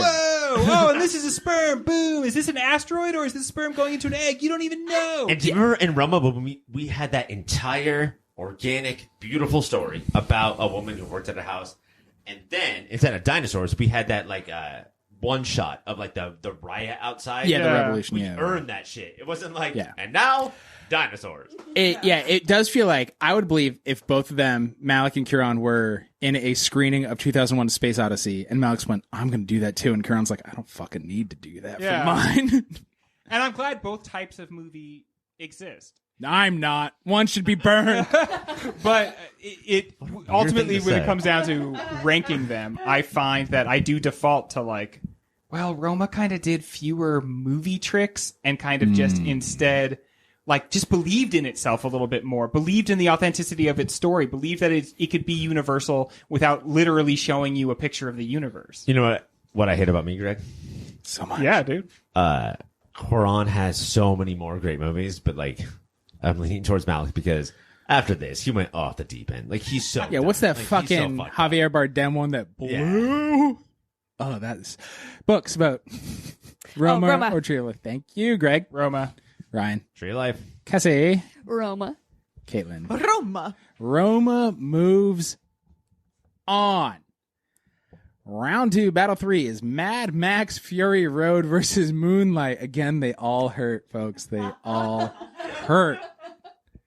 I don't know where everybody's eyes are just frozen. Nobody wants to talk about it. Well, I think I like Mad Max the least of anybody here. You hate driving. which You're the is- reverse Cassie, I've learned. Which We is, love driving and you hate it. which isn't to say that I don't like it, but just I'm the one who liked it the least out of anybody here. Greg, there was a part where Max was like vroom vroom, and we all cheered, and you did not. I cheer. love that. I loved how they said things were chrome. Right? So shiny, so I think- chrome. Yeah, I think we all loved that. But like Moonlight, I feel like peers into the human condition and then displays it in a way that like aliens could come in a million years and they would understand what it is to be human in a way that Mad Max just doesn't quite portray like the reality. Mike, are you getting pissed? Are you getting like I'm just saying, Nicholas the Beast, Yeah. about a boy. Holt? Holt. Yeah. I was getting there. I was just saying all of his nicknames before. Give me a second to talk. The favorite, war the boy, great. he was witnessed by his god king, because he said witness me, and he was. Yeah. And he's still, because he was finally allowed around the prisoners and these sex slaves, and he slowly learned this is what kindness is, and this is what the world is actually about. Tell me that's not about the human condition, Greg. Also, Mike, you have to admit, vroom vroom. And from Vroom. And I love Vroom Vroom. There's some cool cars Such in a liar. Moonlight. He's such a liar. He hates Vroom Vroom. I do, but just like what elevates the medium? What captures the essence? I think that's the question. And Right. this pairing is crazy to me. Movies, man, to rip from Greg, it's crazy that all of these count as movies, that these are all the same thing. But I think about the next 10 years. I think about the past 10 years and the next 10 years. And I think that we will get, as like perfect as it was, I think we'll get another Moonlight and we will never get another Fury Road. From Barry Jenkins, we'll get another Moonlight. Like, he's not done, and he's yeah, going you to just keep whip doing it up. He's Yeah, gonna. just man, you know what I'm gonna do? I'm gonna go jump back in the studio, and I'm just gonna make a fucking another Moonlight. It'll be a bing bang boom. You can't make another car chase. Have you seen his other movies? He does keep doing it. Caitlin, vote. Oh my god, this is so hard. It's Mad Max, obviously. Cassie, You know what? It's the heightened cars for me. It's Mad Max. Greg, I'm a Moonlight man. Books, Mad Max. Ryan. I do think Moonlight might as well be Sean Baker. Like, as much as it pushes my buttons, like I really do think that it's like this is what movies are supposed to be. But a different way of thinking is Fury Road is what movies are supposed to be, and it's Fury Road. Fury Road. That fucking sucked. That hurt. Yeah, that that's was a tough painful. one. I mean, that's the angels on either of our shoulders, right? Like you know how much we like loud bang yay, and then how much we like Cars. think pain. There's some, loud bang yang. It's a real Cars versus Cars 2 situation. I'm a planes guy. That's what your Tinder says. You're lad, and that's why it's nobody swipes. That's why when I play Magic, I only play white. I'm a plains guy. You know what? Took an extra beat to get there, and I fucking love it. Everybody, that's not racist. I That's know, about no. Magic the White is Gathering. plain. Okay, so the thing with mana is you have swamps, You're drawing on the power of the plains is the thing. it's kind of a sorcery-based magic because you're Yeah. drawing. Your last battle of the second round, it's Black Klansman versus the Master. Everybody hurts. Spike Lee would be like, I see. It's against what movie again? Okay, that's cool. No, very good. I like it. It's very on the nose. Ryan, give us the monologue. I love how Spike Lee is provocative. You know, like, I cannot wait to see every Spike Lee movie. And I fucking hate that Greg took him in that director draft. Like, he That's is bullshit. my guy. Can we say it was not allowed? Yeah, no, it was cheating. Like, Greg was like, Yeah. this will piss around. And now you and I share him. Greg, Rules are crazy. Greg leaned over and he was like, I know, I don't want this, but it will upset you. And then took Spike Lee. But I took PTA. And I do think that, like, for all of his flaws and, like, all the flaws that we appreciate, but also are like, those are still flaws, PTA doesn't have that. The Master is insane. I actually, here's a background story. On Moody, Movie of the Year, we I've were heard of we were about to do like 2011. We were like, nah, let's do 1975 because the Master would fucking crush Yeah, that we year. looked at it and went, well, Yeah. it's just going to win. But I really wanted to watch it, so that's why I wanted to do that year. And then when we it. did this, you know what I did? I watched The Master, and I'm glad that I did. Do you I will say this: Mike, Greg did not propose Spike Lee into the Pop Filter Hall of Fame. That was me. I gave an impassioned speech. Mike did not steal Spike Lee from me in the director draft. That was great. He fucking stole it. It's still, it's the Master. Do you guys think it's a little bunk that PTA named a movie about his role in the directing Hall of Fame? Because he is the master? It's a little punk. Thank you. Caitlin, vote. I'm gonna go with The Master. Yeah, it's hard to... Ryan's scary right now, so just fucking go with the master. Cassie? It's the master. Ryan? I guess it's the Master. No, it's obviously the master. Greg? If we don't say this, Ryan will say, "You pig fucks." Did I go Alec Baldwin? No, you're fine. You're great. It's The Master. Bucks? There's always a part of me that just wants to piss Ryan off, but I'm going to go with the Master. Hell yeah, that's why Yeah. you're my favorite. The master... I think we just gave it all away. The master wins this battle. And it's not just because we're scared of Other Ryan. rounds will hold. Next round, next battle, it is Spider-Man Into the Spider-Verse versus Roma Into the Romaverse. I will say, Roma would have been a better movie if that main character had a bunch of other alternate dimension main characters, and they She cleaned did. the house. She did. When they go up to the roof at the very end of it, and she's washing, and you can see there's women on every single Yeah, roof. Ryan. That's the fucking The rich maid people verse. treat That's all the their Roma maid verse nannies the same. Right there. That her story, Mexico which we is think the of as Roma individual verse. and just to her. Fucking get actually it. It's is cultural happening commentary. to everybody. Why don't you Ryan, understand what- okay? you said you watched It's the it. same exact thing. Okay, they're saying the same thing. You could have told this movie about all of them. It's like We did it on the race show. theory. Remember, we made it movie of the year.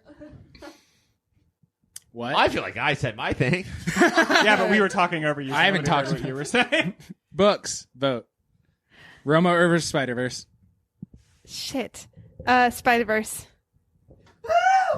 Oh, this my is good. Oh, goodness. no. I'm going to have to use my second one. Caitlin. What if we get kicked out of the movie podcast world? Yes, honestly, dude, we already got a couple memos saying like, "Get back in line." Guys. And now Careful, we're guys. flouting that. It's fun that you're like the fun, wacky Yeah. one, but fucking pull your shit together, Caitlin. We are movie critics. Caitlin, I please think. I think movie critics would agree that this movie is just above and beyond. It's set a standard. It's iconic. People will look back at it. It's Spider-Verse, bitches. Everything she said, I thought she was going to say Roma. Yeah. Cassie? Also, when Caitlin talks, like all the elbows and knees go everywhere. I have When a hard opinions coming. honestly though, like if you were like Caitlin, definitely go watch Roma. You're gonna like it more than Spider-Verse. She would. She absolutely would. I've I do- actually seen a little bit of it. Hey, And I turned it off. you guys know how Netflix just starts playing the movie when you scroll on it? I do think the kids commit some food crimes, so you might relate. Cassie? I'm gonna make you pull your veto, and I'm gonna go Spider-Verse. She's calling the cow. bluff. Wait, did you vote already? You voted for Ryan. Would you? I'm Roma. Yeah. It's fucking Roma. So Can we be adults for 1 second in this fucking podcast? Yeah, I mean, No, like, no. like on a list I of best love movies that ever. Spider-Verse made it this Yeah. far. Yeah. Come on. But Roma, I have to use my second one. And Yeah, we have so many of these there shows you left. go. We have so many of these shows left, but I use my second one. Roma moves on. Round 3 battle. This one is Mad Max Fury Road versus The Master. Oh, looky. Everyone wants to come over to my side of the boat now, huh? Yeah, you were all Mad Max No. men before, but now you're going to join the... The Mastermen? I'm not going to... Yeah, I don't. The Master race. Anyway, I like the Master. Now I want Fury Road. Based on Because Greg's an fucking- asshole? Because I was a jerk. Running around the stage like a cult leader, Mike. I asked you not. Ryan, I what asked if you I- to It's tell about two Greg different stop cults. acting like a cult Ryan, leader. what if I told you there is a movie where Joaquin Phoenix and Philip Seymour Hoffman... That's so right now. Like I don't even care who directed it. That's unstoppable. Okay, well then guess what, idiot? No. Paul Thomas Anderson. Ryan, what have I Direct told the two you? of them. There's a movie with Charlize Theron and one of Tom Hardy when he remembers how to act. You know, Mike, that what Greg said is so much better than what you said. I right? know, but I mean, what else do I got? You maybe should have gone first to have more Ah, impact. shit. Can we pretend I went first? Don't get addicted to water, Ryan. I love the movie Water. Fury Road, and I do love that. Like it is sort of like what society believes to be the best movie of the decade. But Joaquin Phoenix and Paul Thomas Anderson, directed by PTA, in those two jail cells next to each other. Yes. That's Yeah, dude. you're never gonna top that. And I know that some people have.